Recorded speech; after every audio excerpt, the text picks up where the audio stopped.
All right, moving on. Well, in a big push for commercial space, InSpace has invited applications from private players to run operations at India's new spaceport in Kulasa, Karapattinam, Tamil Nadu. The government is moving to hand over day-to-day operations of the rupees 986 crore facility to the private sector. InSpace is seeking bids to boost small satellite launches and meet growing global demand. The spaceport is targeted for commissioning in financial year 26-27 with private operations. Once ready, it will become India's private-run launch site for commercial missions. InSpace's push also aims to make Tamil Nadu a hub for quick turnaround SSLV launches by startups and non-government entities. It is ISRO's nodal agency for the private space sector. Created in 2020 to open the space sector to private companies, InSpace works as a single window regulator for permissions and authorizations. It also enables private players to use ISRO facilities, technology and infrastructure. The SSLV launch complex is ISRO's second spaceport, built at a cost of approximately 986 crore across 2,233 acres in Thoothukudi district. It enables direct southward launches over the Indian Ocean with no landmass crossing, eliminating the fuel-wasting maneuver needed to Sriharikota. The complex will house 35 facilities, including a launch pad and assembly building. A mobile launch structure will support up to 24 launches annually. It is dedicated to SSLV, not heavy GSLV missions, and will be open to private players like Skyroot Aerospace and Agnikul Cosmos as well. All right, we will talk about this with our guest, Dr. Milswamy Annadurai, scientist and Vice President for Tamil Nadu State Council for Science and Technology, and the Program Director of Chandrayaan 1, 2 and 3 is also joining us. Sir, appreciate you joining us and thank you so much for speaking to NewsX. It's a pleasure and honor to have you, sir, and we appreciate the time that you have taken out. Sir, first of all, your thoughts on this window or gateway that we can call for the private sector that has been opened up. We already saw just a few days ago, sir, that how Skyroot made history.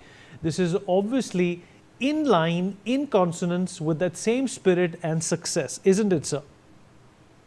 Yeah, it's almost same, and similarly, if you recall, even prior to that, SLV, the similar class of launch vehicle, from ISRO, which has been already developed and flight proven also, has been technology transferred to the private public industries.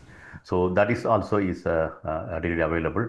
So that means that today the small launch vehicles which can maximally make use of the geographical location of Kulasagirapattinam, is already 2 of them ready, and Agnikul is at the anvil.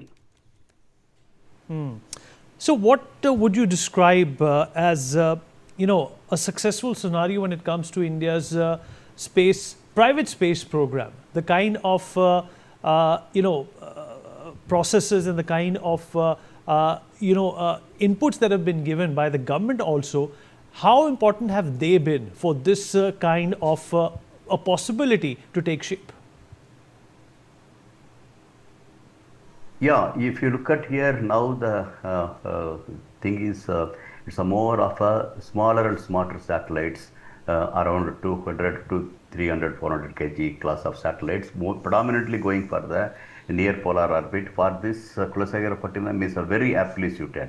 Along with the small launch vehicles, enables the economy of today also it's coming there. Beyond that, I think another need coming is a good number of constellation of the small satellites already almost in the space, and now the requirements will keep coming for replacement of satellites once in a while. The satellites loses its life. That frequency will increase in the months to come, and years to come. That will call for a very frequent the satellites launch, almost on demand to be launched there. So that way, look at here, a couple of commercial and small launch vehicles available, and in and around even the state government, the Tamil Nadu government also making an ecosystem such that the systems meant for the launch vehicles and satellites also could be realized, harnessed with the space park which they are in and around Kulasagirapattinam being coming. All put together, the turnaround time will come down. the logistics expenses will come down. When the launch on demand is keep going up, the Kulasekarapatinam will be an apt position across the world for the launching the satellites in the small satellites in number and with a larger frequency. So it is also going to be about success. It is also going to be about eventually making money, right? And Exactly. creating an economy around the space launches as a result of this endeavor. How long do you think that India is going to be ready to compete with companies like SpaceX and what have you? Yeah, you recall the Indian space program, though technically has almost done everything and more economical also has shown that. But commercially look at here, we are not more than 2% of the global space commerce. But the target is to take it to the 10%. To make it to the 10%, this launch port, Kolsaripatnam, will enable because the launch frequencies will improve better than every fortnight one launch type of a thing. So that comes, it enables for the space commerce to improve, and over and above that there is every possibility Indian space companies also putting the satellites for our own need, even beyond other nations' needs also it can go there. That means we have the launch frequency we enable that has a lot of spin-off effects to improve our space commerce towards the targeted 10% share of the world space commerce by India. So that way, look at here, beyond SpaceX, a good number of other players also coming, and they also need an alternate option. So that now alternate to SpaceX is coming. Now no longer China is in the commercial front, and India playing a meaningful role for this national as well as the international of demands whatever is coming there. So that way, our target of 10% that immediate goal, I think that's very, very feasible, keeping a Kulasekarapatinam coming in the range. So this may start maybe from the another a year or two from now, because this being a small launch pad, so that could be made faster than what we have done in Sirigarikota. And beyond that, I know the Agnikul type of a thing, they are looking for the even mobile launches is good enough for them. That means they need a geographical location and the required infrastructures like power, the communication, the transports, something like that. And so the thing is make it things very compact, cheaper, but still enable on demand. We are ready to launch the satellites. All right. So, a pleasure having you. Thank you so much for your time and your perspective on this. It was very important and insightful. Thank you so much. Thanks. All right. Joining us as well is Dr. Ravi Gupta, former director of DRDO, Dr. Ram Srivastava, former ISRO scientist, Group Captain Dr. V.N. Jha, former joint director of DRDO, also joins us on the program. Thank you, gentlemen, for being a part of this. Group Captain Dr. V.N. Jha, I'll come to you, sir. Sir, indeed, a very important ribbon or feather in our hat, if we can call it that. Our space program has gone ahead leaps and bounds. We saw what Skyroot did, and this direct southward launch over the Indian Ocean capability is obviously is a trajectory towards the fact that India is going to achieve the maximum by spending the minimum. Absolutely, there is no doubt at all. We are geographically, India is such based with the Indian Peninsula, the Indian Ocean, Bay of Bengal, all this giving a fair good space for launch. What role it has, that ocean part of it, that when the strap-on motors, they have finished, they drop down in a safe area. When the first stage separates, that falls, splashes down in the sea in a safe area. But not to forget that there are countries who are launching equally good number of rockets without access to the ocean. Baikonur is one example to us. So in Russia, there are many such places where there is no ocean, yet they launch Polar, they launch other satellites into the precision spots, including to the ISS, which is at about 51-degree inclination or so. So that should not be the constraint. But yes, it is advantage to a country which has got vast ocean where such debris can fall down or can splash down. Now coming back to this particular thing that you have mentioned, you have given vast information about it. It's good to have it, the offer the launch pad, but I'll be glad in case if the frequency of the launches could be augmented in the coming years, because Skyroot has already proven. Now their commercial launch will continue here on. Agnikul is waiting in the wings. Pixel is waiting in the wing. Cosmos, Vestar Space, Blue Are, all these they are in the wings at various stages of tech demonstrations of their launches. So in the coming time, there will be much more pressure onto this single launch pad. So this may be okay for right now, but PM Modi says think big. So what is going to happen in the subsequent years? Things right now here itself. There is one launch pad. There should be always another launch pad as a standby, because something goes wrong with the launch pad. It's pillars, it's the communication system, or something else, or some small damage has happened. Then you have got the standby system. Third thing, the Indian manufacturers, the private companies, also must interact with ISRO in making certain things very standard and common. When we mount the rocket onto the launch pads, there are various communication systems, the arms, the two-way communications, control system. All these, many of these are wired, and many of these are the telemetric systems. So if there is a common system between all rockets, be it Square Root, Agnikul, Pixel, Cosmos, or any other feature, then it will be easier for the launch pad and its entire infra system to integrate together. You recollect Skyroot launch. There was a hold at about some 15 minutes or so. That hold was intended hold to see whether what they are seeing on the computers is actually happening or not. It was a double cross check because it was the first launch of the Skyroot.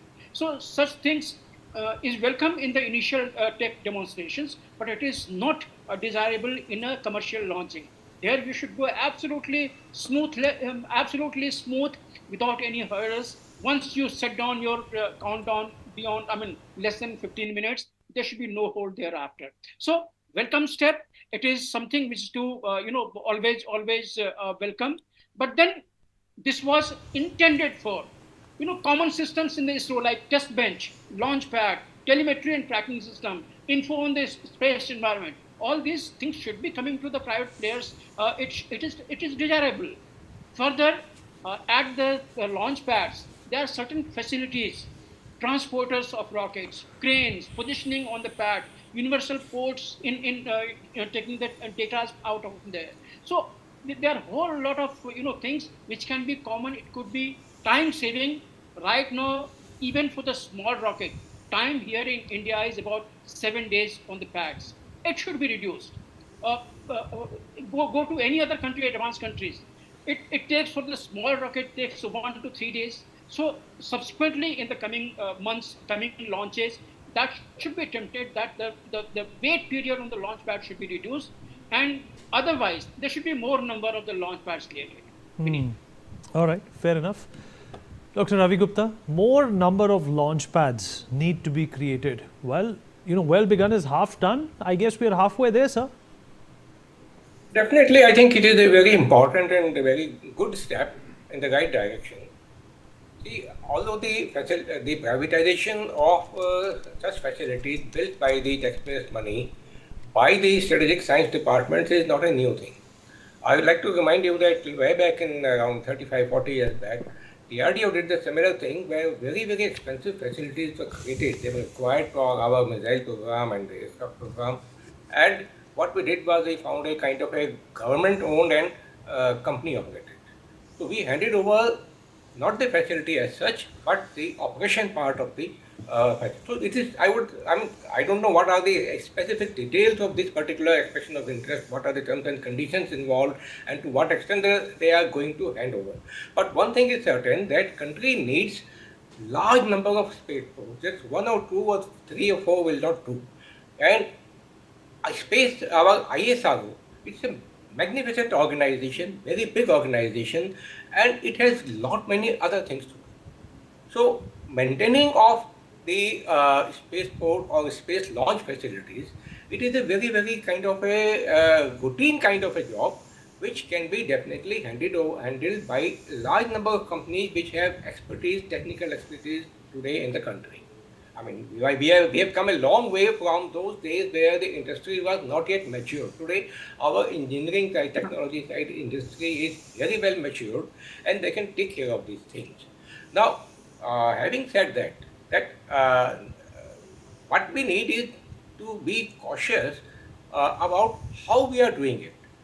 See, these are the facilities built by taxpayers' money, quite all right. So they are national facilities and should be used for nation in whatever way it is best suited, whether privatized or semi-privatized or the government-owned, whatever it is. But at the same time, we must ensure a few things. Number one, that the operation, giving away the control of that spaceport should be done in a very, very transparent manner and without creating any monopolies. Today we are seeing that lot many things are happening where only a few companies are gaining complete control over the specific expensive facilities. We should ensure that these facilities are available to the small players, like the Agnikul, the other experts are mentioning, Agnikul, and so many others have come up, and many more will come. So these should be available on a fair price to such small players also. Secondly, then since it is basically created by our government organization, it should be available to them on priority where and when required. So such kind of things should be taken care of, transparency should be maintained, fair play should be maintained, and once it is done, I think if all these things are taken care of, privatization is the need of the hour because one or two organizations, like in case of defense, one DRDO is not enough to take care of entire needs. One ISRO is not enough to take care of entire needs of the space program of the country. Similarly, our nuclear sector, we have discussed on another day why we need kind of a private players to come in and expand in a very, very big manner. The requirements are much more what we are having today. We have done, as far as the technology part is concerned, ISRO scientists have done a wonderful job. Today, I think most of the technologies are available in the country. We need to multiply them, scale up. Today is the time for scaling up so that the cost further reduced and we are able to have n number of satellites as required. Because let me assure you that tomorrow's warfare is going to be dominated by space technology. Not just by satellites, not just by communication, but by presence of physical war-fighting systems placed in the space. That is going to be a reality. However, we may claim that no, we don't want to militarize the space, but matter of fact is the space is already militarized and we cannot afford to fall behind. All right, fair enough, sir. Dr. Ram Srivastav, what are your thoughts, sir, on this whirlwind of a change that we are seeing in India's private space equity ecosystem, if we can call it that, sir? Look here, Indian space science started from the day of Vikram Sarabhai when the rockets were launched. We were carried out on the carrier of a cycle, and now we have reached to the stage where we can launch our vehicles to the moon, to the Mars, and beyond even that we are going to establish a space station in the near future. We will be having our camp at the moon also. But looking towards this all, ISRO has gone a very large organization, and its work is so expanded, so much expanded. It's a fact. I fully agree that ISRO alone cannot do all the missions which we have decided. In fact, nowadays, the technology has changed a lot. The changes in the artificial intelligence and the machine learning and microcontrollers, with the introduction of the chips, within the last 30 years, lot of changes have come in the technology. And as far as the achievements of the technologies are concerned in space science, it's a very jumbled work. You have to coordinate so many parameters. And secondly, the work is now divided into two important categories. One is classified, other is unclassified. Unclassified is the one which is having the public interest and transparency in its communication, link, etc. But the classified work is very, very important because the United Nations has made a space force. So many other countries, they have gone also in that direction. And as our learned guest has said, it is the time of space, its militarization. Undoubtedly, we can stop it. We can see the interest of the humanity, but we cannot forget that the SpaceX has launched 11,000 satellites. They are moving in the low Earth orbit, out of which 2,900 and more are launched within the last 3 months.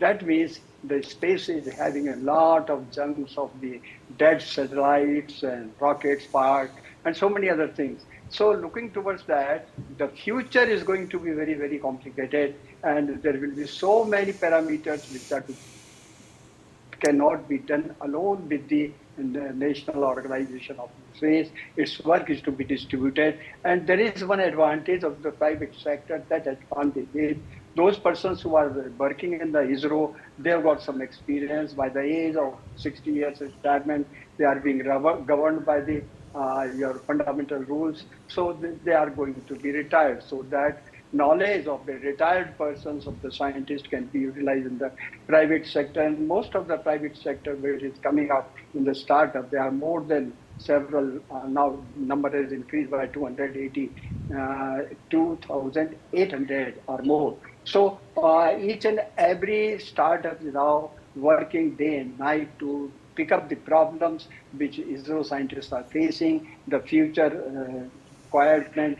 And in that direction, the work, the output of the work is much more better in private sector than the government organization. There are so many reasons for that. One of the reasons is the total use and application of the intelligentsia available in the country. Unfortunately, because of the previous policies of the government, such intelligentsia was going abroad. They were working in the European Space Agency. They were working in NASA. More than 28% of the scientists working in NASA, they are from Indian origin. They are from our IITs and renowned institutions of India. In fact, actually speaking, if Indian scientists are taken away from NASA, NASA will become the handicap. Now that day is not going to be, but our mission is to utilize Indian knowledge, Indian intelligentsia, Indian expertise in developing the nation and to fulfill the mission of 2047 that we will flare up our Tiranga on the surface of the moon, and we will have a permanent camp there.